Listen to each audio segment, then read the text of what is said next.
Hayırlı erте, hürmetli менеджерларыбыз. Пожалуйста, өзіңіздің қазір қараңыз. Кімнер кірген, кімнер жоқ. Наставникларыңыз болмаса, быстро ғана тезгін шалтыратып айтыңыз, потому что бүтін кіші кірмеше башламайбыз. Наставникларыңыз болмаса, сайтларға айтабыз, менеджерларыңыз болмаса, менеджерларға шалтыратып айтырға керек. Короче, быстро ғана хабар етірге керек. 2 минут ішінде.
Алмаз Раянов мында ма ол? Алмаз Раяновқа тезіне хабар етіңіз, пожалуйста. Так, Гүлфия кірді ма мында? Yazdım мен аңа. Ой, ол аны оқымайдыр, оңа надо звонить. Оқыдым ол аны. Так, Галия апа командасынан Галия апа білен Рамиль апа. Дальше... Сен организатор кім ема? Так, Екатеринбурглар. Эльмира и Эльза, Эльмира. Алену тоже надо сюда включить. Алену позовите, пожалуйста, кіртіңіз мында.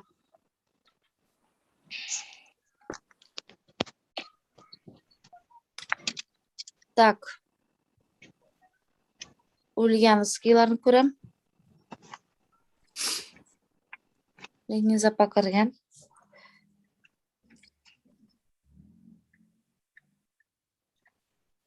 Алмаз кірсін әлем, пожалуйста. Звоните, айтыңыз. Алсу, я здесь. Тут. Мы думали, ты спишь. Нет.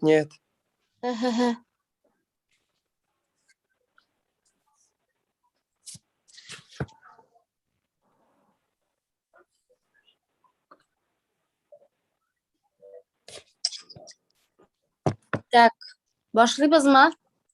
Всем привет, хайырлы ертелер баршаңызға да.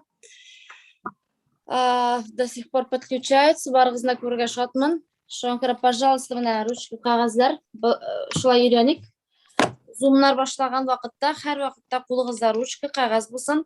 Һәм новичокларны подписать еткенде де ең бірінші іш етіп, ручка білән блокнотлары болсын. Һәм әрбір сөздің жазып барға үйренегіз деп айтырға керек. Чөнки бұл яңа профессия. Яңа профессияда әрбір сөз важный информацияны yazып барға керек. Ол әлі істеде қалмай новичокларында. Һәм енді менә бұл планерканы тоже yazырға керек. Шақырдым бұл группа, біздің енді фокус группа деп аталам. Мен ана элек менің аталайды. Чеки аталай әлі? Элек ұнтып та жібердім есімін. Группаларым чатларым көп бұлаш. Совет группа. Әйе. Қазір мен аны өзгерттім. Мен анда ішләмей тұрған кішілеріні қолдырдым. Ол группада қолдырдым. Научился. Так, подождите. Лишние звуки. То есть, бұл группада мен қолдырдым. Һәм енді түзідік фокус группа. Бұл группада бірнеше группа түзілген. Һәм менің бик важный әйтәсе сөзім бар. Вот смотрите, фокус группаға жиылды менің. Кірттім мен анда Гүлфия Муталапованың кішілерін. Кімдері керек деп санайым. Потом кірттім Алмаз Раяновның кішілерін. Кірттім Гүлназ Асаева білән Виллиніқін. Аның кішілері бар ма мында? Гүлназ Асаева командасы бар ма мында қызлар? Отыралар ма? Конечно, бар. Бар. Пожалуйста, үзләргә уяттыгыз әле наставникларыбыз. Үзләрдә булсын, я? Это я не егіз. Хәзер позвоню. Позвони, пожалуйста, разбуди. Жоқ қойлардыр. Түні бойы Инстаграмда, мен де Инстаграмда, олар да Инстаграмда көрем бетіне қорағандарды. Так, һәм Лейла Хакимова командасын кірттім. Вроде бүтен кішінің исемі Фарида Әлеулина командасы шөлі. Һәм енді бәләкей звездаларына кірттік енді. Гүлназ Файзуллина командасы, аннан соң, то есть звездалар біздің. Шондай жиде группа Екатеринбургтан қызлар біздің бар, мощный қызларыбыз келді. Лини Запа Асайбыларға кірайын дейбет. Тан кімдер айтман, Гүлназ Файзуллина айттым.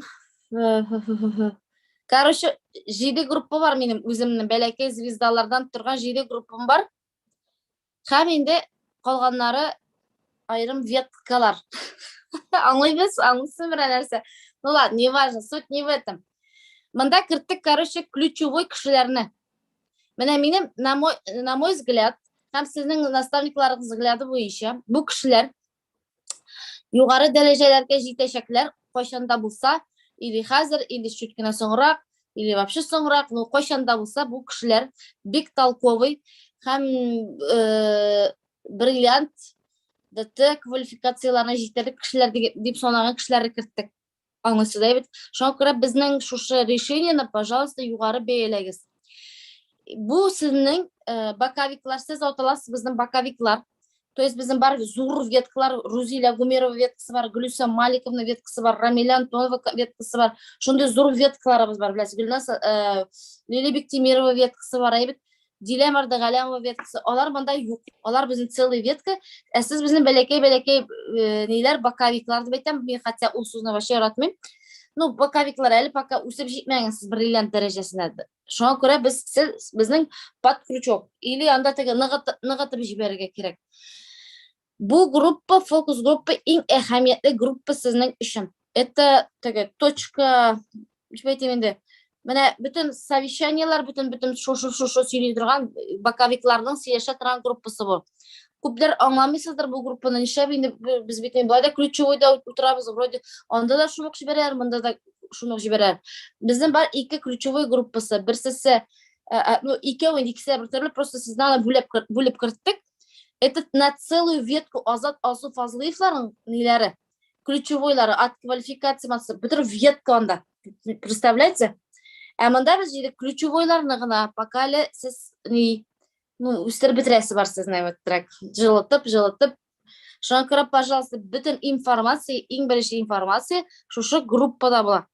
Иң беренче торгач та һәм инде көн дәвамында 3-4 тапкыр шушы фокус группаны карарга кирәк. Значит, без фокусируемся, сезнең белән что-то хотим замутить. Окей? Шул. Беренчедән, без инде телибез ясарга, покага мен шушылай үстерәм, потом наставникларга сезне айырып алып, үзе айырым эшли башлаячаклар. Но кичә булды безнең Резидан Наилова белән очрашу. Күрдегезме? Бик важный, серьезный разговор булды. Һәм Резидан Наиловна безгә шушындай әйберне җиткерде, һәм сезгә шуны тоже җиткергә җыена. Сезгә түгел, мен сезгә шуны передаю. Әле бүген икенче частьта була, сәгать 10-да, шуңа күрә яңашы тизрәк бетергә кирәк. Карагыз. Менә күрдегезме чекларны безнең? Мин сезгә анда чеклар җибәрдем, кайберләрен генә. Күрдегезме? Интересно, бу бит бер айга бирелә торган чек. Менә инде теге бу сез чужой кешеләр, то сез беләсез. Бу шундый җирәл акчалар. Әле анда Гүлназ Асаева, Лилия Бектимирова кебек алардан да күбрәк чеклар алучы кешеләр юк. Кичә Лилия Бектимирова әйтә, "Алсу, мен дә уялам" ди, җибәрергә чекны ди. Шундай күп килгән ди, мин аны җибәрергә уялам ди. Представляете? Вот наша логика такая. Әле теге Рузиля Гумировалар, Гүлсәм Маликовларны ыршат торгач, кичә пост яздылар, чекларын күрсәттеләр 300 меңнәрен. Әйме, ул вакытта мин дә күрсәтмә башлаган идем инде. Ничектер стрёмно күрсәтергә. Сезгә алай түгел, менә уже шулай эшли башлагач, ничектер стрёмно шуны күрсәтергә уйлады. Хотите вот таких денег зарабатывать? Вопросом шел. Да. Ты хотите? Хотим, да? Ну, сез беләсез дә, бу эшнең артында нәрсә тора? Конечно. Әлбәттә, эш тора бит инде, әйбит. Һәм инде команданы увеличивать. Бу это не означает, что сез сутками эшләргә тиеш дигән сүз түгел. Просто мына сіз ішлей білген ішні, определенный ішні, мына шулай тұрып, көбейтесі генә деген сөз. Аңлайсыз ма? Һәм иң беренче чиратта сіз инде самостоятельность деген әйберне күз алдына китерә тиеш. Без сезнең, мәнәмдә безнең намного яшендәге кешеләр дә утыра, безнең апа яшендәге кешеләр дә утыра, яшьләр дә утыра. Сез барыгыз да безне күрәсез кем итеп?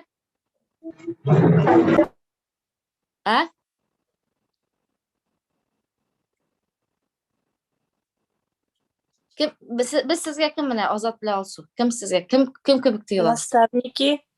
Нет, не только. Әти белән. Әтияне итеп күрәсез сез безне. Резида Наиловна бабушка сетевая. Безне әтияне итеп күрәсез. И һаманда безгә нитәсез. Әтиянең сүзеннән чыкмыйсыз, самостоятельно тормыш башларга куркасыз. Но сез уже 18 яшьлек менеджерлар дип уйлагыз үзегезне. 18 яшьлек.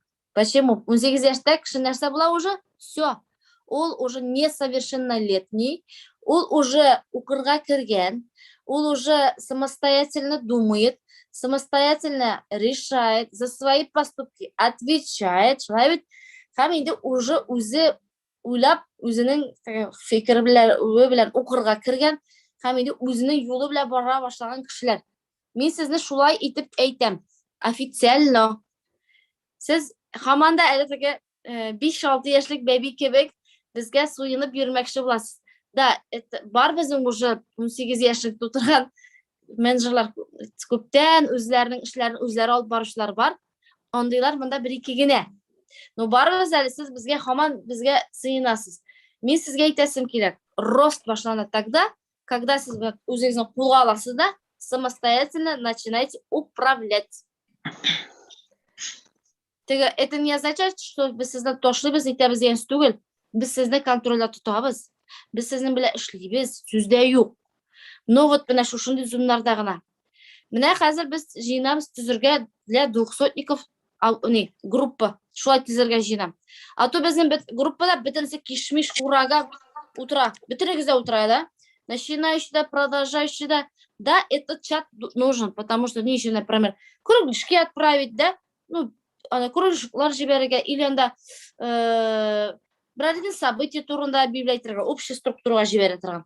Но уже качественно шисы килә уже. Всё. Качественно 200-ларны аерым җыеп алып, сезнең бар бит 200-ларыгыз, менә яңа килгән әле, новичок кебекләр. 200-ларны җыеп алып, аларга мин хочу показать мастер квалификациясын. Һәм аларны үстергә телим. Вот. Шушы обучениеларны алып барырга, аларны мотивировать, аларга теге юл күрсәтүчеләр булачаксыз сез апалары, абыйлары. 18 яшьлек несовершенный апалары була. Аңладыгызмы? Иначе без һаман да үси-пүси, һаман да давай, никуда монда чыкмыйсың, нет. И безнең менә шушы әйбер белән заниматься иткәнгә вакыт калмый менә. Без сезне үстергә тиеш. Именно сезне, менә вот сезне. Аңлайсызмы? То есть без сезне как лидер кебек үстергә тиеш. Ничек эшләргә, мин наоборот инде совершенный мин баш эшләми. Баладан соң теге наоборот, совершеннолетний була бит инде. Всё уже Миләрдә Галияб патыңлап утыра, кашан белеп берсе дә әйтми. То есть без 200-ларны үстерүсез, сезне өйрәтү безнең эш. Без һаман 200-ларны качаем, сез авыздан бер сүз чыкмый, бер нәрсә алып бармыйсыз, сезнең рост тукталды. Рост башлана тогда, когда сез авызны ачып зумнар бирә башлыйсыз, обучениелар бирә башлыйсыз. Вот тогда сезнең рост башлана. Вот поверьте миңа. Без нәрсә эшләйек? Дөресме, түгелме? Менә безнең итәйде наставниклар, бит эшли башлаганда, так, моны каян сорарга? Сорыйбыз Резаналина, моны каян сорарга? Вот открываешь чат, сама находишь там-то. Чаттан излә. Чаттан булды инде. Сайттан излә дип әйтә торган. Biz ne seçimiz? Novichokka. Tege sılgı koya ekan. Biz tüyüzgüde oşabız. Minden şolay. Izlep tobam o sılgını. Jiberem tege novichokka. Hiç bu upkaligine kurmasın. То есть самостоятельностьқа үйрете алмайбыз кішілерін. Шуңа күрә, біз әлбәттә біздің жазылған ссылкалар жазылған бар, наштакайында. Жазылған әйбер бар, ссылкалар жазылған. Шуны жиберәбез дә, пусть новичок үзе эзләп табып эшләргә өйрәнсен. Потом двухсотникларны тоже надо контролировать. Атнага бір-ике зум ясарга кирәк булачак, төрле темаларга. Бизнес темасы буенча маркетинг планы күрсәтәчәкбез без үзебез. Уже аларга ниләр бирү, обучение бирү, темалар бирү, ансыз сезнең белән будем решать. Хорошо? Продуктовый деннәр үткәрүләр бетте, туктады. Продуктовый деннәрне үткәрергә кирәк. Даже ой сайын шу биадрон турында сөйләп торсак та. Потому что яңа кешеләр килә. Аннан соң касание дигән әйбер бар бит инде. Bir тапкырга сөйләгәч, безнең колакка керми. Аңлап бетермибез. 1000 тапкыр сөйләгәч, колакка керә. Һәм наконец-то шибашибыз. Кемдер уйлый, опять и тоже. Если кемдер берәр менеджер, берәр кашан әйтә икән, опять и тоже. Мин кешегә сразу вот такой крест куям. Мин хәзер жесткий сөйләшәм сезнең белән, әйт.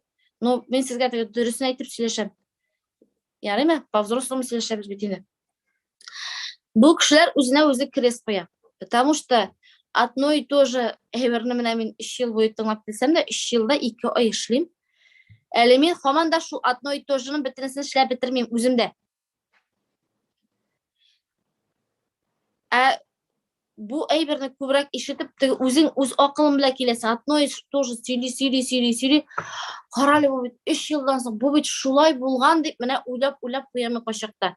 Резидент айылының 3 ел элек мине башлаган вакытта әйткән сүзе, яңа мин барып җитә кайбер сүзләре. Кара бу бит шу турыда сөйләгән икән, оказывается, дип уйлыйм мин. Шуңа күрә, пожалуйста, одно и то же дигән сүзне әйтү түгел, уйларга да куркырга кирәк.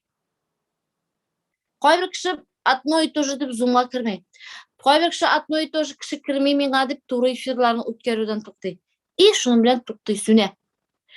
Сез бит беләсез, монда акча бар икән. Потолок юк монда, понимаете? Менә хәзер мине тыңлап торучы кайбер мастер квалификациясындагы кешеләребез. Кстати, монда Рузилия Садыкова командасы кирдеме, Лилия Мухаммадиновалар кирделәрме? Да, мы здесь also. Ага, все. Так, насайтеймели. Прямые эфиры что проводить, говорили. Прямые эфиры и не это. Да. Даже если не подписывать, все равно проводить. Да. Хәзер минем сүзләр, может, менә мин кичә җибәргән чеклар, кайбер өчен уйлыйсыздыр. Миңа әле монда бу 300 меңгә кадәр. Это же как до луны, дип уйлыйсыз сез. И вы глубоко ошибаетесь. Вы даже не представляете то, что вот этот бриллиант, прям кул сузымында гына икән. Вы даже этого не представляете. Миңа да шулай тулай. Кит мондан бу бриллиант миңа мәңге күренми дип уйлый торган идем, подписаться иткәндә. А когда эшли башлыйсың, ул вообще авыр түгел икән. Авыр түгел. Ул менә кул сузымында гына. Вы даже не представляете то, что ул шундый якында икән. Сез уйланга караганда ул якынрак. Безнең цель нинди квалификация сезгә ближе тора, шуны тизрәк ябарга кирәк. Һәм звездага барып җитәргә. Первый такой, беренче шаг, конечно, мастер. Мастер үзе ясый белгән кеше, ул икенче кешеләрне дә үстерә ала как мастер. Шулай бит. 3 мастер, все, уже сез звезда. Вот, звездага җиттегез, ни в коем случае звездада утырырга ярамый. Вот честное слово, если сез звезданың акчасы ужаның более-менее әйбәт, шул звездада утырасы икән комфорт, вообще ошый башлый сезгә звезданың акчасы прям вообще очень ошый башлый. Ой, как круто, вообще шеп, ой сайын. И сез кайбер менеджерлар тынычланалар. Просто томыр җәяләр. Һәм берәр ел утыралар шушы квалификацияда. Нәһама шу 3000 тутырып утыралар. Это очень опасно и мына Вика Чурсина кайчандыр сөйләгәндә шушы сүзләрне. Мин аптырыйм, Вика Чурсинаның сүзен аңламыйм. Это самое страшное. Если сен шушы звездага килеп җитеп утырасың икән, это самое страшное дигәнне мин аңламыйм Виканың сүзен. Хәзер мин моны прекрасно понимаю. Потому что звезданың астындагы кешеләр үсүдән туктыйлар. Звездага хорошо, комфортно, аның астында килгән кешеләр шул 200-200 пивида утыралар. Ул 200 пивида сколько может эшләргә? Они тоже устают. 200 пиви һаманда кемдер крышевать дип утыралар да и сливаются. Вы не даете им, развиваться. 200 пивида утыртасы икән һаманда кешене, вы не даете этому человеку развиваться. Квалификация үсә башлый тогда, когда сез кешенең глубина, сезнең астка килгән кешеләрне 200-икларны үстерә башлыйсыз. Когда сез астагы квалификациялар үстерәсез, вот тогда сез дә үсәсез. Һәм ничек үскәнегезне син кыласыз. Если в уме только үзегезнең квалификация була икән, только лишь звездадан төшмәскә, лишь звездадан төшмәсен. Тегеләр ничек ясасалар да ясасыннар, лишь звездадан төшмәскә дип уйлыйсыз икән, это очень плохо. Иначе сезнең квалификация төшә башлый әкренләп. Понимаете сез? Һәр ай сайын пускай булсын по чуть-чуть, аны арттырып бара кирәк. Например, сез мастер булгансыз икән, утырмагы шул мастерда әйбәт бит инде зарплата миңа устраивает, миңа звездага җитмәсәм дә, шул мастерда утырсам җиткән миңа шул 25 мең дип уйлыйсыз икән, тоже плохо. Һәр ай сайын, хотя бы, если вам сложно, 1-200 пиве арттырып барыгыз.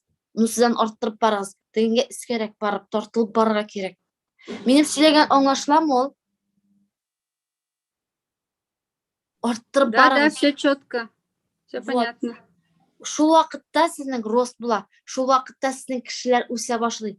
Сезнең энергияга тартылалар. Менә бу обучениелар, менә бу зумларда алып барулар бернинди аның кыенлыгы юк. Аның өчен без сезне әзерлибез. Ничек, нинди фразалар тора, ничек нәрсәгә акцент ясарга, менеджер вот именно нәрсәне ишетсен акцент. Вот это все мы должны, без сезгә өйрәтәбез, ә сез аны будете передавать. Хорошо? Һәрберебез сейчас будем тренироваться. Алып барырга, окей? Кемдер продуктовый деңдә чыгыш ясаячак, кемдер бизнес буенча чыгыш ясаячак. Яме? Вот ничего, мәсәлән, сизне билгеләп куябыз анда, давай син бүген бизнес буенча чыгасыз. Но сез совсем не даже не уверены, бит бизнес буенча чыгыш ясарга. Мен хорошо, продукт буенча чыгыш ясасын. Продукт буенча все умеют. Без бит укый беләбез, без бит аны үзебез кулланабыз, результатын сөйли беләбез. Все, самый легкий это продукт буенча. Чыгыгыз шуны буенча сөйли башлыйбыз зумларда. Ну, аның өчен безгә надо тренироваться, үзебезнең прямой эфирларда. Надо тренироваться. Давайте тагын бер кат әйтәм, язып куегыз. Я вас не буду контролировать, сез уже совершеннолетние. Татарчасы яшүсмерләр ничек атала ул? Яшүсмер буламы ул? Юк, яшүсмер булмый бит инде. Зур кешеләр. Балик булучылар. Балик булган. Балик булучылар, да. Сез уже балик булучылар. Мин сезне не буду контролировать. Мин сезгә хәзер указаниялар бирәм. Вот теге кызлар, которые 200 меңнән дә күбрәк эшләүчеләр, нәрсә алар эшләделәр? Алар бит тоже нәкъ сезнең кебек зумда утыралар иде, тыңлыйлар иде. Кто-то услышал, кто-то не услышал. Кем не услышал, шул утыралар шунда, үзләрен квалификацияларына һаман. О, ардылар килеп утыралар. Туйдым шушы квалификация, һаман шунда утырам. Әбергә килгән какая-то Рузиля Гумерова уже эшли. Шулай дип утыралар алар, потому что алар нас не слышат. Килеп җиттеләр да им комфортно. Вот җылыттылар урындыкны. А кемнәр ни анда 200-300 меңгә җитте, там же надо пахать. Анда карап торып пахать надо. Но это же того стоит. Это так круто. Квалификация балар алар әйме. Это такой кайф. Менә эшлисең дә әйме. Такой адреналин аласың, рәхәт ул менә. Сез аны даже не представляете. Особенно ойның соңгы 3 көнендә офиста чыкмыйча эшлисез икән. Вот сез менеджерларыгыз белән, новичокларыгыз белән, үзегез продажалар белән эшлисез икән. Дәсәң дә ул, идәмәң дә ул, идә эшләдең ни, офиста эшләдең дә, какая разница инде? Міне мен шулай деп айта қой біріміз жырлар. Бір секунд деме, беби оянып болғанға айт. Бір секунд.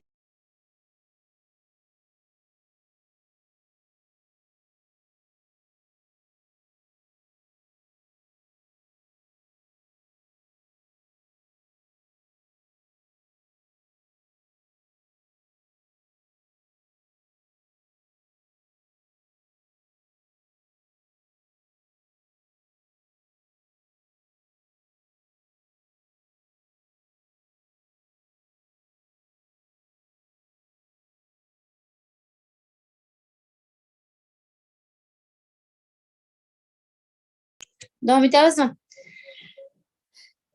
Aytasım kile, это так тәмілі, бұл мезгіллерні тату.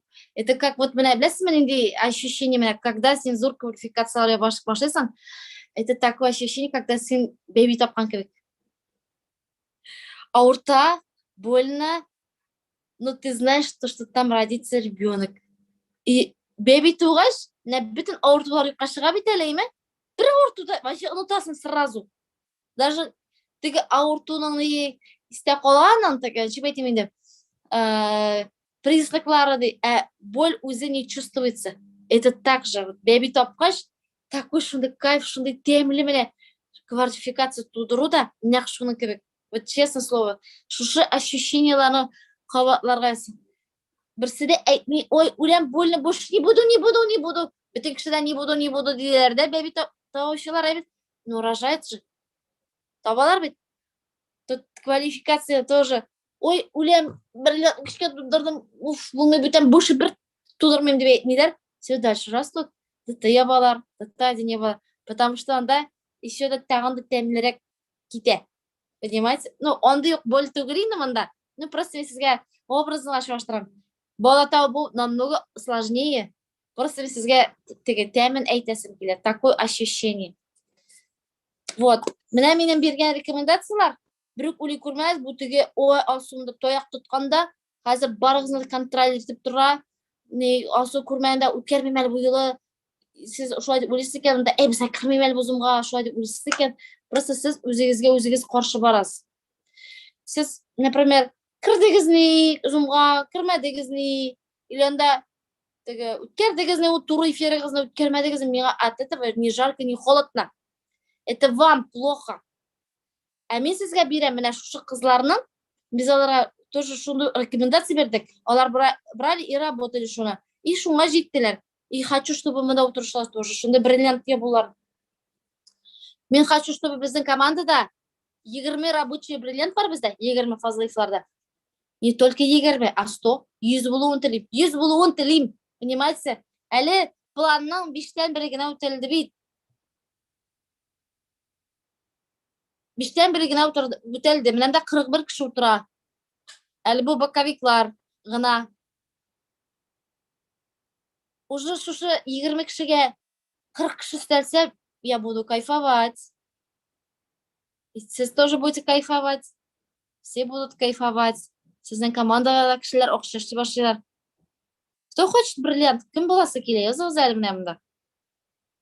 Чатқа язығыз. Мен хотя бы көрейм. Кім міне планлаштырар? Я хочу, просто хочу. Я знаю то, что мұнда барып жетіп бола. Ертемен соң шо язығыз әлі, мен просто қуарызым келе өзім үшін. Вот. Қазір мен сізге рекомендациялар язам. Язығыз яз. Рекомендациялар берем.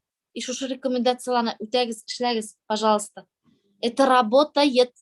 Работает. Улы көрмәгіз бұл 20 бриллиантқа какой-то сверх, какой-то секретный эвровға. Абсолютно нет.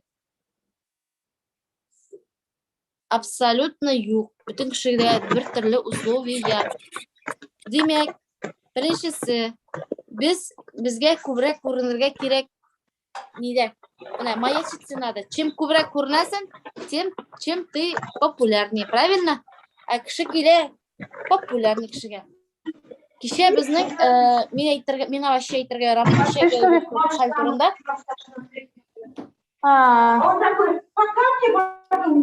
Бұл, Айгүл Гарипова. Бірақ зәл, әйдегіз бары бізді видеоларды қошыға әлі, менға просто не совсем комфортно. кім іште отыра, или кім мұншада, шулар ғана түсіндіре. Қалғандар бүтінімізде қошабыз. Ладно, кім іште бола, бүтін әсәм, не могу деп. Абылай, сіз менен энергияны көбірек алашақсыз. Шын бұттақ қарап отырғанға қарағанда. Мен сізге көбірек порция берем. Демек, көбірек везде надо маячиться. Кеше біздің болды Резнан әйелінің білән шушы жиылыш бик серьезный темаға болды бетінде. Һәм бұл шунда жылап біттілер бүтінсті. Бүтін лидер. Жыладық. Әйтерге ярамы не үшін? Но жыладық от души. У всех есть боль. Понимаете? И нәрсе айтасым келе, оказывается, һәр бір кішінің өзінің нее, шебеті менде.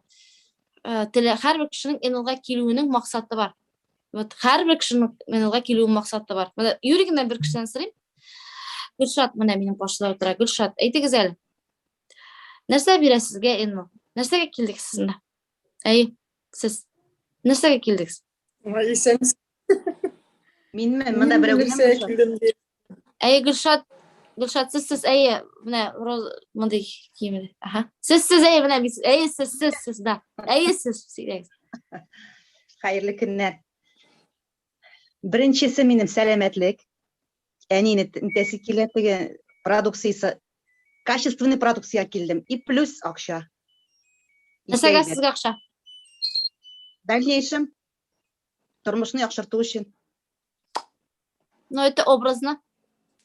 Дұрысын айтыңыз. Неге сізге ақша?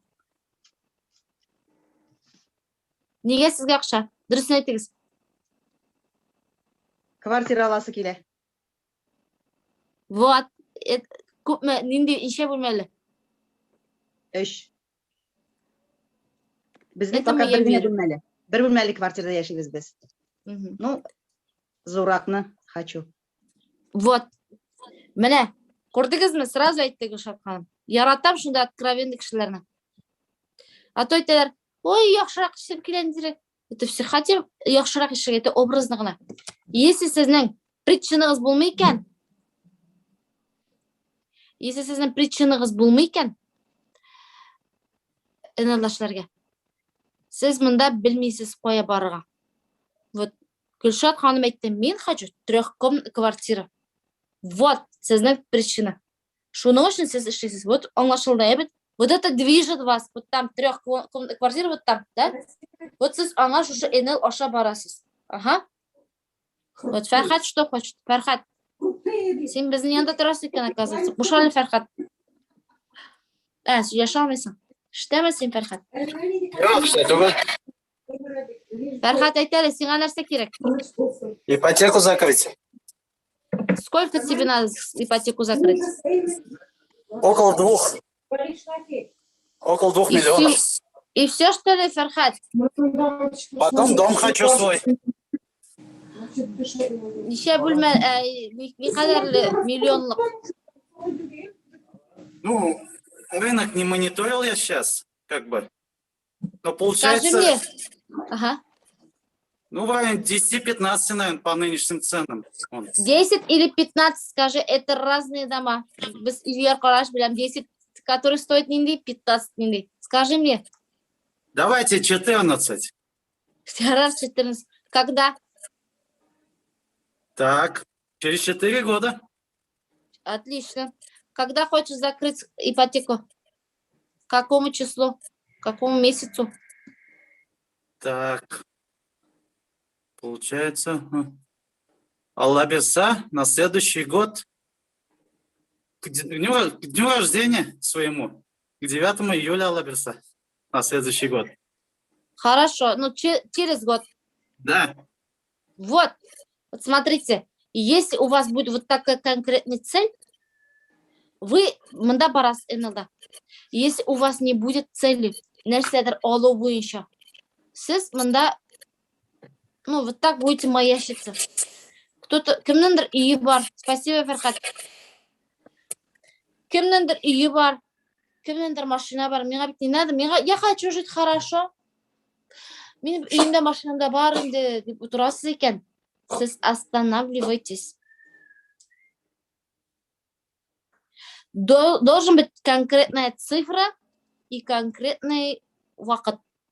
Да, шул вакытта сіз будете двигаться. Тиз барачаксыз. Фархат, сиңа надо, да, темп добавить. Ты молодец. Понятно, да? То есть безге надо 10 прямых эфиров. Это просто так әйтелгән сүз түгел. Безнең күскене тотама. Гүлшат. 10 туры эфир. Неде темаға сөйлесегіз келе, күн сайын бір әйберін сөйлесегіз, пожалуйста. Вот анда ишрактан менә безнең монда сөйләүчеләр бар. Алсу Галиуллина, сез әйтегез әле, ничә туры эфир ясыйсыз? Гел туры эфирда утырасыз. Исәмсез, хәерле көннәр. Мин Алсу, если честно, шутлаганым юк. Мин хәзер бит увольняться итеп, өйдә торам, хөкүмәт эшендә эшләмим. Ничек җаем туры килә? Ирем ишектән чыгып китсә, мин тизрәк туры эфирга кереп утырам. Ашарга куям да кереп утырам. Как җаем бар туры эфирда, чөнки туры эфир действительно эшли. Вакыт булмаганда, тегенде монда семейный эшләр, проблемалар килеп чыкканда, мине югалталар хәзер подписчиклар, даже шалтырата башлар, чөнки минем нем бар, телефон номерым бөтен җирдә куелган. Бер яклап күңелле, икенче яклап акча килә, өченче яклап минем белән уже кызыксына халык. Реально менә туры эфирлар белән акча эшлим. И подписчиклар да шуннан баралар, чөнки подписчиклар гына түгел, клиентлар шуннан бара, и менеджерлар язылалар туры эфир аша, чөнки илнең әллә нинди төбәкләреннән шалтыратып белешә башлыйлар. Сез менә бик күп лишний объемнар исәсез. Үткән айда күпме лишний объем ясадыгыз әле? 500 ничәне ясадым. Ну, во-первых, мин теге 400 километр ераклыкта торгачтым. Казаннан безнең офислар да юк, магазиннар да юк. Шуңа күрә мин ясарга тырышам, һәм инде әкрен генә продажа бара. Ну, постоянно тутам, бөтен продуктны да постоянно тутам.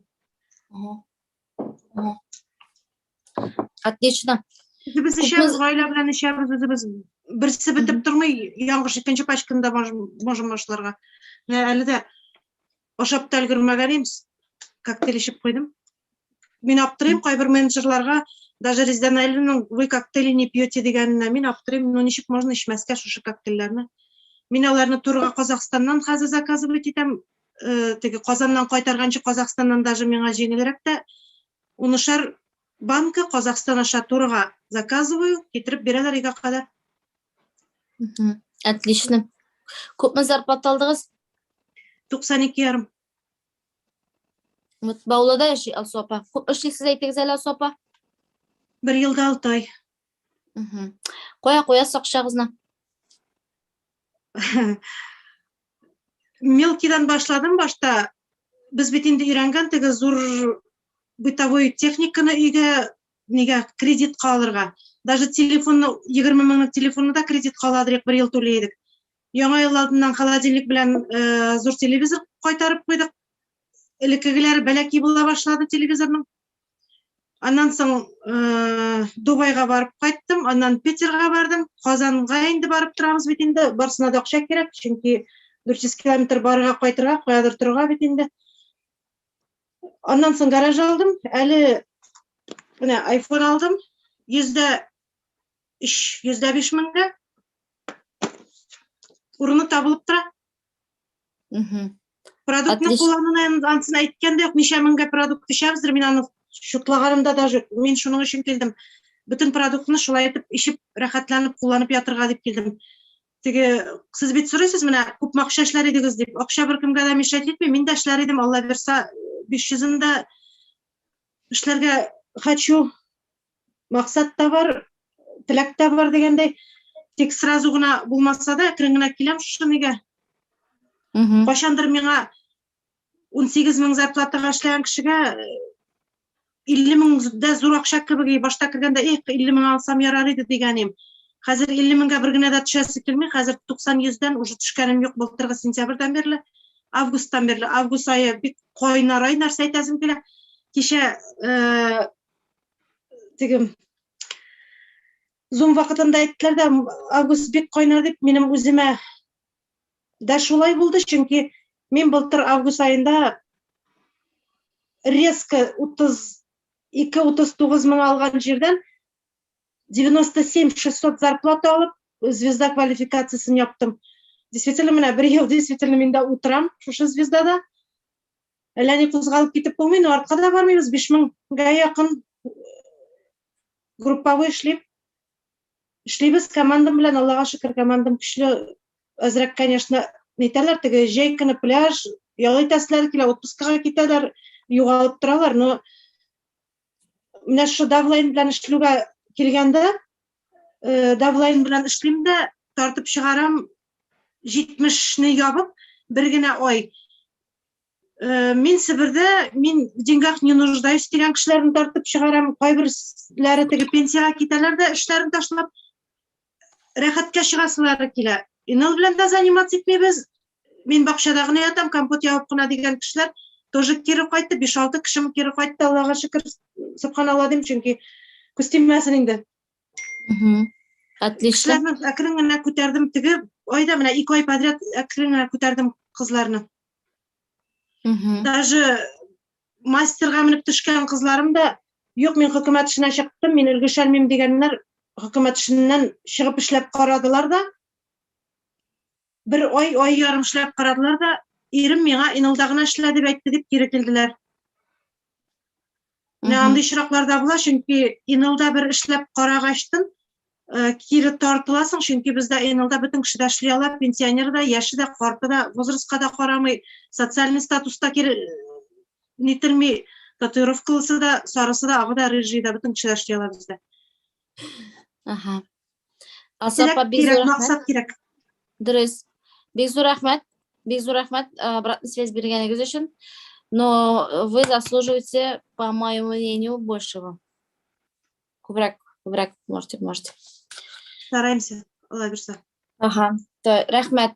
То есть, иптәшләр, вот нәрсә әйтәсем килә, если вот ничек әйтәм, бер елдан, например, новичокка әйтәм, бер елдан армый-талмый эшлисез икән, вот сезгә дә мастерларга әйтәм, если сез бер туктамыйча, бер событиенда калдырмыйча, бер зумнылда калдырмаска тырышып, бөтен менә кичә булды для двухсотников, менә шушыларны бөтен кешеләрегезне караттырып, давай кирип утырып кара дип караттырып, потом караганнан соң менә блокнотка язып, обратный счет алырга кирәк инде бит, менә шушыларны контролировать итеп торсагыз, әллә түгел бит инде. Сезнең команда бит огромный зур түгел. Бер елдан сез кимендә 100 000 уже стабильно ала башлайсыз дип әйтсәм, эшләячәксезме? Конечно, эшләячәксез. Безнең бит эш авыр түгел. Менә кичә булды для двухсотников событие бит. Ваша ответственность. Мин не могу һәрбер кешене син карадыңмы? Раз уж әйтәбез, кичә булды. Петр Чубаровның обучениесе була. Сез үзегезнең менеджерыгызга аны көн дәвамында, вообще берничә көн дәвамында онытма, карап бар дип әйтеп барырга тиеш. Даже әле бүген уже була дигәндә дә кеше онытып җибәрә сәгатен. Һәм шушы обучениене карар башланыр алдан 1 сәгать кала язырга кирәк, или 2 сәгать кала. Так, событиене караган унытма. Ссылкасы шунда булачак, монда булачак. Һәрбер кешене контролировать итәсез. 5 кешегез бар икән, 5-сенә дә әйтәсез. Әйбет, безнең 3 ел эштән тора бит. Так, событиене карыйсыз. Караганнан соң сразу обратный связь алырга кирәк. Так, нәрсә аңладың? Давай язган әйбереңне монда язып җибәр миңа. И группага давай үзеңнең обратный связьеңне яз. Группага язып торырга кирәк. Менә сез мастер, сезнең бар ди 3 двухсотнигыгыз, әйбет. Сез менә шушы эшләтергә тиеш. Как 18 яшьлек балет булган кешеләр буларак. Аңлыйсызмы? Если сезнең анда теге звезда квалификациясына булай тора икән, ә сез алар кебек теге 200-никлар кебек эшләдем дип утырасыз икән, булмый. Сез уже даже мастер булсагыз да, вот это 200-ник аласың, син эшләдеңме? Син нәрсә аңладың? Давай миңа обратный связь яз. Без син белән сөйләшик әле. Аңлашыйк әле. Нәрсә нинди моментта аңлашылып бетмәде? Барсы да аңлашылып, шулай дип әйтергә кирәк. Юк, теге ты должен дип түгел, әйдә без синең белән бергә дип әйтергә кирәк. Аңлыйсызмы? Вот тогда сез бергә үсәсез. Менә шушы сезнең эшегез. Кичә Петр Чубаровны карадылармы? Барсын да контролировать итегез. Давай обратный связь язабыз. Булдымы менә группагызда? Берәрегез яздымы? обратный связь. Нәрсе болғанын жазмадыңыз. Тіге сіздің 70 бебелі отырып қалған кішігіз, нәрсе болды екен анда, нәрсе болды екен анда деп отыра. Если честно, біздің кеше не болды, резональный жей болды, Чубаровның шушы событиясын қарай алмадым, өзім лично. Мен аны бүгін отырып қарайым. Но кімдер тәмекте жазып жіберді, мені уже күтіп тұрам қарарға. Потому что менға интересна тема возражениялар бойынша. Вот это вы должны организовать. Мастер звездама, өзіңіздің чатыңызда, так, давай обратный связь жазасыз. Бірінші өзіңіз жазасыз, потом не? Сіз мұны кіртіңіз ғадетке. Бұл бет ауыр түгіл. 2-3 сөз жазырға, или мұны қадар жазыңыз, пожалуйста, петиция. Вот, шол. Екіншісі, бүгін міне біздің бұла курсында тоған обучение. Бүгін бұла продукт сату бойынша обучение. Кімдер Иракта, олар әлбетті неден қарыдар, зумнан. Әйбен? Міне бұндан олдағысын, біз специальный профессиональный видеограф шақырып түшірттірдік. Міне неше кішіге шуны отырып қарады. Вот шуны контролировать керек сізге. Все время надо контролировать. И вообще мы сізге советую, міне шошындай обучениялар болғанда, бірәр кафеға ма, яйсе үйігізге шақырып, шулар біле бірге отырып қараға. Неше резданайлы алабуғада жиып қаратты барығызна? Потому что сіз анда туғашарға пішірәсі, ту нәрсе, и сіздің кетіп бара бүтін әйбір. Әмінда отырып қара, это совсем другое. Вот это поймите, пожалуйста. Шушыны контролировать керек. Әлі тегі өткен айда 200 пив ясағанларын қорадылар ма? Вторая встречаны. Пожалуйста, тоже контролируйте. Шуны қарайсы, менға жауап береді. Әр вақыт обратный связь болғады. Связь болғандағына біздің кете іш. Кім біле связь жоқ? Шуны біле ауыр. То есть біздің связь вышестоящий наставникларығыз білен сіздің связь. Мысынышек сұрайын, мысынышек. Әйбет, вот шол. Бүгінгі обучение білмем объявлениясы қоразы әлі для 72 түгіл мекен. Вот шол. Әйме, сіз біздің оң қолыбыз болыр атеш. Оң қол. Если сіз біздің оң қол боласыз екен, наш человек боласыз екен, янышыда баратырған, сіз тоже біздің біле, біз бірге өсеміз. Вот. Бүгінгі сін контролировать. Потом анда 8 күні була дегустация. Точно датысын білім, дегустация болашақ. Потом, біздің қазір купеческий закон. Ипташлар, купеческий закон. Нешелер соңын. Тотама, ландыш. Купеческий закон. Давайте біз все дружно. Бізге надо нәрсе керек. Командадағы шушы 0-викларны, 70-икларны, 200-икларны качать надо жанам надо. Бізге оларын көтерге керек. Бір өзіңіз не сможете качать. Это сетевой уликурмясту. Өзімген мен буду качать. Они от вас устанут. А если сіздің мынсы да қушылам, например, Лейла Хакима командасында Алсугали Улинда качает, өзінің мастерлары білен. Так, Энжек Курбангариева да качает, өзінің мастерлары білен. Тағын бір-екі анда мастер қушылай бет. Качать етесі екен. Вот эта команда начинает как организм шли ваши сулы вашли. Понимаете? А если өзімені качать етем, өзімнің веткіндағына буду качать. Теги общий группада не буду качать деп айтасыз екен. Күндерден бір күні олар да будут работать, потом олар сөйлешекілер. Хама одни и те же болмасын үшін. Пускай олар курсына и сізні де, и сізні тігінінде, и мынсында. Шуларны қарай өсе. Вот поверьте, менің командада Рузиля, Рамиля, Гүлсамаликова дейлелер, олар вообще бір-бірісіне касаемый кішілер түгіл. Олар вообще параллельщиклар. Но біз, олар как двоюродные сестралар кебек. Но олар біздің бүтінімізде, біз бір сөзде болғаш, біз качаем целую структуру. Менен ките, біз передаем шошы лидерларымызға, тігі лидерлар өзлерін кішілеріне жіберелер, и все одновременно как живой организм качаем. Давайте вот это сделаем, ладно? Сіздің бар бет общий группағыз, даже сіздің бәлеке группағыз болса да, бәлеке группағызда өзіңіздің анда встречаларыңызны, давай бүгін жиылышабыз, давай зум ясап аламыз, анда, давай анда продуктовый день ясап аламыз. Істедіп тұрам. Шундай әйберлер качалып етәз. А вот так общий структурный әйбер качается только общей группада, окей? Демек, бізге до 5 числа купеческий закон надо качать. И отправить вот этот кружок группаға. Купеческий законны шләдім деп. Дальше, екіншісі, чеклар келді. чекларны тоже надо качать. Бірнеше группада. Біріншіден ключевой группада барығызда бар. Ключевойға жіберіс. Онда бүтін Рамиля, Рузилелер, бүтін кішілер бар. Олар сіздің де көресіз, сіз де оларын көресіз. Там вообще другая группа. Икенші түрлі Узыппабыз, Росылыму. Аңлайсыз ма? Там вообще икенші түрлі разговорлар бар. Вот. Демек енді сізге анда біз даже зумлар ясырыз. Сіз анда зумда алған айберлеріні өзіңіздің бәләкей группағызға зум не ясай аласыз. Ну, жеткер аласыз. Понятно? Демек енді чекланы качаем. Өзіңіздің ключевой группада и өзіңіздің группада качайте. Шушы общий структурный. Өзіңіздің тілетлеріне, нелеріне yazып. Окей? Мен сижу, мені кіртіп қоялар бүтін группағызға. Мен қорап отырам. Қойса группа нешік ішлей. Хан қойса лидер нешік ішлей. Қойса лидер актив ішлей. Менің бұл кішіге де қарашым яқшы. Понимаете? Если мені кіртіп отырады алар екен, и мен зум башана деп өзім лично жіберіп отырам екен ссылка, это меңа знак. Значит, бұл кішілер менің ключевой группасын, фокус группаны қарамайлар деген сөз. Пожалуйста, вот фокус группада. Мен нәрсе жіберем, так, жіберіңіз группалар аса. Быстро тараттық. Шоңқыр 3-4 тапыр кіріп қара керек. Может, сіз көрмейсіздер, айбет, қонақта ересіздер, туйда деп, простительно. Ну, сіздің группада бітінде башқаларда бар.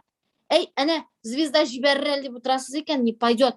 Звездағы сіздің вообще туйда ерген может. И из-за этого и сіздің кішілеріңізде, и сіздің параллельшік двоюродныларыңызда пострадают. Вот көрдіңіз, анда Файзуллина Гүлназ группасы, Файзуллина Юриян да ит, хайван сойып, мал сойып. Вақыты yok қараға. Аны группасында Гүлшат утра, Шигабиев, Фархат утра. Алығызда информацияны шалды жіберіңіз группаға. Так, зум башланды. Кеше зум болды, әйбет, не бойынша, ну, парад эмоций. И представляете, қарым группаларға вообще даже не отправили. Мен мында өзім жіберіп отырам ссылка ДТ5. Ну, ведь сіздің менің, көпсі бітсіз менің. Әлі менің өзімнің 6 группам бар, звездалар. Әлі оннан тұш Лейла Хакимова бар, оннан тұш Ферида Люліні қорай керек, Алмаз Раяновны қорай керек. Понимаете? Я не успеваю бүтінесін қораға. Әнеке қорамас. Вот көрдіңіз, так, наставник қорайсыз, жібермеген. Давай өзім жіберейм әлі. Шләгіз сізен, сізге көбірек әйленіп қайташық. Демек, чекларны қоябыз ключевой группаларына, һәм бүгін пост язабыз барыбызда. Кімнер до сих пор пост язмады, пожалуйста, язығыз. Шулық историяғызны қабат қойып язсағыз да бұла. Ну, қойығыз. Башқаларының да чекларын алып көзімен бет жібердім. Ол сізге кіші подписать етерге ебет бұла. Қойығыз. Так, постлар һәм сторислар завалить керек. Будьте борзыми. Сейчас таки перемедонщиклар киттілер. Біздәсе татар халқы тігі скромный, скромняшки сидим, да? Қорқабыз, эй, Аллаға шүкір, біттәлер тігі. Нет, нам надо бомбить. Бізге надо показать, надо өзіміздің силаны. То, что біздің алар пирамидонщиклар келділер, киттілер, жүрелер. Это же позорно еще, пирамидонщик деген исімінде анын позорно. Екіншіден үйет мәселен, оқшат юғалтқан кішілер жылылар. Мен ара шешелемім. Тықмасынар еді. Люди хотят халяв ловить, так не бывает. Мына менға Құдай ішлегеншігіне бере. Может, мен жестко айтамдар шулай. И көрсетіңіз біздің силаны. Біздің бизнесті ақша тығыра керек түгіл. Біздің шулай бет. Біздің бизнесті нәрсе коктейль алғаннан олар бізге кетіріп бермейлер. Өзлерін алалар, зубный пасталар алар, өзлерін алалар. Это для пробуш, конечно, это вложиться в себя и все. Не надо тут отнести деньги. Өзіміздің көшілі яқланы көрсетті, тур эфирға шығыра керек. Бүгін. Кімдер мені 3 күні бүгін үшісі бетінде, 3 күн давамада шықмады. Все уже крайняк. Har ой сайын шулай ғадатқа кіртігіз. Чек келді, шығасы сөйлес, эмоциялар команда турындайсыз, наставникларыңыз, кімнің командасында, давай мен қазір тоже шушы наставниклар біләшім, менің командаға кел, шақырыңыз шулай тұрып. Везде посты болар атиш, сторисы болар атиш, туры эфирсі болсын. Ой, мен сөйлей білмем түгел. Қорықсаңыз, наставнигіз біләшіңіз, үйреніңіз, маячиться надо. Жылылар деп сөйлей башладым да ұныттым. Білесіз нәрсе болды. Сәрияпаның қызы тоже келгені Эльмира бітінде 1С, 2С, 70-80 мені ола. Шегін қойдым, ұныттым. Эльмира Давлетшінде Сәрияпаның қызы. Сәрияпа өзі 200 мың шамасы ола қызы, бұл 70-80 мені олайым. И жылап жіберді, білесіз нәрсе кәді. урамда йөрим, прогулкада да инде. Вот сиңа нәрсәгә НЛ дип сорады инде Занан. Урамда йөрим ди. Бер, кеше белән таныштым да, бер хатын белән ди. НЛдан, да, сезнең анда, да, сез Алсуазов Фазлиевлар командасында да шундый дружный шиләр, да, анда акча шиләр ди. Менә мин шул хатын сөйли ди инде, миңа ди инде. Анда Сәрия исемле хатын бар, вот шуны карап утырабыз дип сөйли ди инде. Соң бит ул минем әнием дип әйтә ди. Әниең менә ул синең дип әйтә ди. Представляете, миңа шу стало обидно ди, обидно. Башта бит кызы килде, бриллиант булып утырды әле күпме бит. И потом әнисе килде. Мин ди, әнине беләләр ди, мине юк ди. Мине белмиләр ди. Понимаете? Кешегә обидно, больно, что аны белмиләр.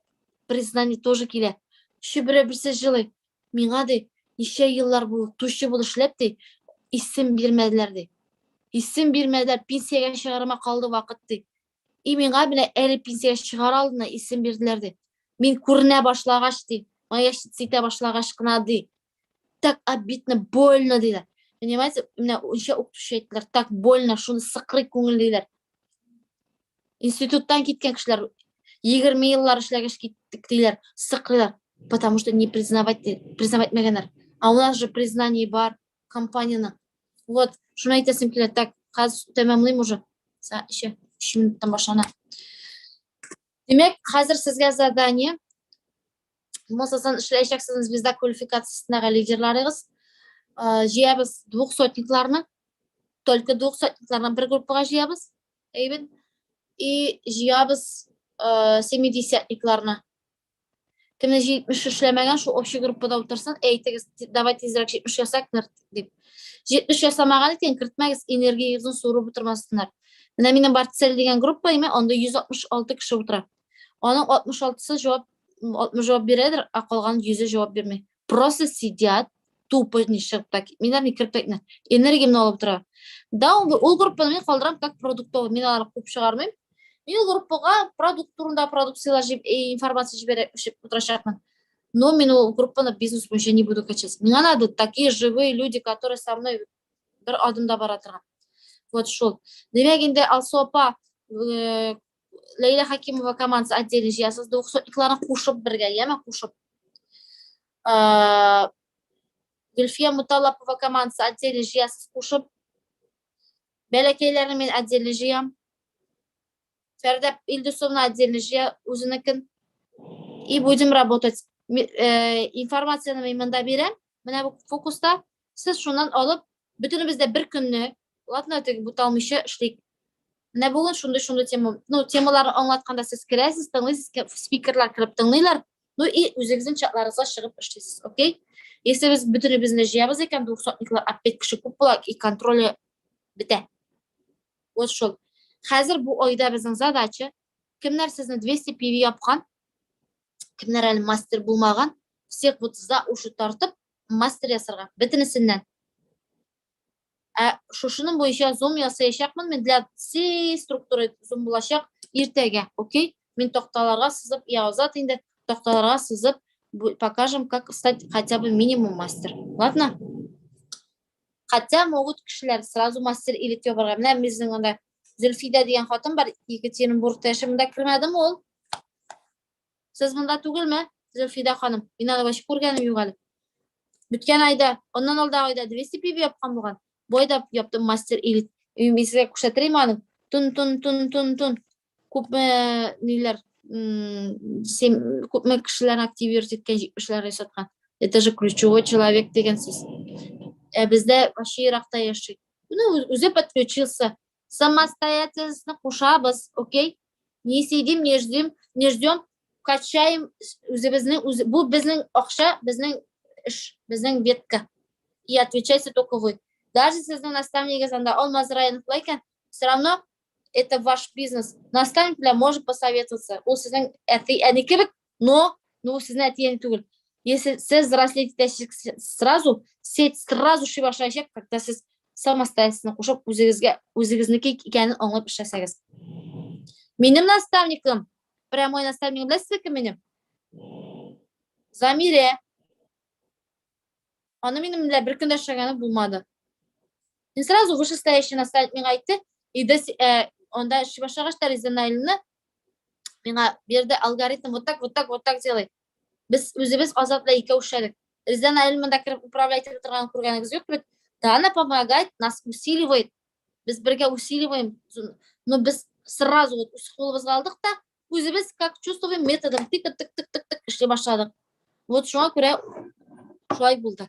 И хотим, чтобы біздің менеджерлар мында отырған 41 кіші барысы да болды бриллиант. Яме бриллиант болсын үшін бүгіннен үкші башлаймыз. Вроде айттым бұғай, әйтесі сөздерім қалмады. Өзіңіз нешік түстейші кішілер жоқ па? Продукт турында. Тағым бір айтайым әлі. Да, если кіші коктейль ішмейкен, күнге 2 тапқыр. Ол кіші НЛ кішісі түгіл. Коктейль – это наш основной продукт. Приучайте тегіз өзіңіздің коктейль ішерге.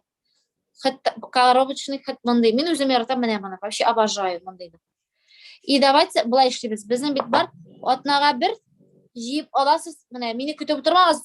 Коктейльге заказлар жиям деп түгіл. Жиып аласыз. Мәселен, Ғали апа, коктейльге заказлар жиям, қазанға жиберем.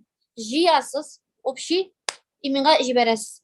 Чтобы мен заказ жиып отырдым түгіл, сізден гына жиып алдым. Например, Алмаз Раянов жия, и менға жибере. Или сразу Резанайлыға жибере. Или анда Рузилия Садыковалар жияларда менға жиберелер. Вот так болсын, ладно? Отнаға 1 тапқыр жиберегіз, или 2 тапқыр жиберегіз, не? Так, коктейль жиябыз деген сообщение қызын жиберегіз, мені күтіп тұрмағыз. Күннәрі юғанын, менде өске түшкерден жиберем. И жибересіз, ладно? Бет, суны надо качать. Кстати, айтырғантым, біздің подароччылар бар бет, енді подароччылар береміз, шештеге бет. Резанайлын тойы өтсен, енді қызының 6-сы күні тойы бола, ол меңа подароччылар берем деді. Потому что мен вообще бек кішіге уже бердім. Қолғанларға берешекмін, пожалуйста, контролируйте, өзіңіздің кішілерге кімдерге бері бітірмедім бүйетсін қам коктейль үшін. 6-сынан сон бұлайын дейміз, где-то 8-лері. Даже 9-ы күні айтырған тап тұрам, Ульянскийда біздің встречаға бара Резанайлылар. 11-і, 12-сі, 13-і Уфаға баралар, әгерде кішілеріңіз болса, всех загонять қуып кіртірген. Бүгін бола біздің кешкі 6-да офиста встреча. Барығызда келегіз, көтіп қалам, келегіз офисқа, окей? Потом событияларын қалдырмайбыз. Чубаровны контролируем, қарадылар ма, қарамадылар ма. Потом бітті бұғайынды. Мына шушында әйберлеріні үйіштіріңіз. Жиылыңыз офиста, бізді күтіп отырмағыз. Келесіз да отырасыз офисқа. Екатеринбург сегодня сообщим, ладно? Азат 2 половинада бара августна. 1 половинада Гүлназлар білән сөйлештік. Шул. Все, вроде айттым. Өзіңіздің командан өзіңіз алып барасыз. Менен күтіп отырмағыз. Халилер сұрап тұрасыз. Круглый шотның 5-сіне қадар качайте иттерге, сами качайте. Күн сайын кімнер ясады, давайте жіберіп барабыз. Өзіңіз. Ой ортасында круглый шотларын тағын бір қат жіберттіріп алығыз. Кімнер уже неде пивиға жеткен. Ой ақырында опять-таки сами качайым. Айдағыз пивиларын качайтып алығалы. Анда көпмен едіп. Мені күтіп отырмағыз. Өзіңіз сами, самостоятельно. Бір әрі қоя бару болайкен, давайте список yazып алығалы. Кімнер келі дейіп, списоклар яздырығыз. Это тоже без меня организуйте, окей? Все. Офиста келіп іштәгіз, шалылымысыз. Мен шалда біздің Ғали апа жиып отыра. Параллель мол, неме бүтін сөз жиып отыра. От аңа не білә қойтты? Менге білә қойтты. Тағын бір гіне сұрау, мені айтыңыз әлі? Все, уже менің мұнда зумын башылған. Тәшілер, все. Давайте, інше сіз организовайтыңыз, 200-лар жиып алығыз, еме барыңызда. Har biriniz o'zingizning komandaga intigiz, aqolgan balakaylarni men o'zim jiyam. İnciler ayrım jiya komandasi Leyla Hakimovalar, Ferdapalar o'zlari ayrım jiyalar. Алмаз Раянов o'zi отдельно жия, 200-лар qolganlari jiyamiz o'zimiz. Gulnazar Sayıblar тоже отдельно jiyalar. Окей? Все, давайте, всем пока, у нас Zoom. Всех люблю, уважаю. Пока. Рахмат. Так, полимер, қойсыңыз мында. Я хочу миллион, дейді. Рахмат. Миллионер, так, Алсия, ага, давайте пока, мен қарай тұрам. Все хотят бриллиант. Так что давайте все сами күн сайын группағыз гүрлеп тұрсын. Вот тогда будет у вас бриллиант.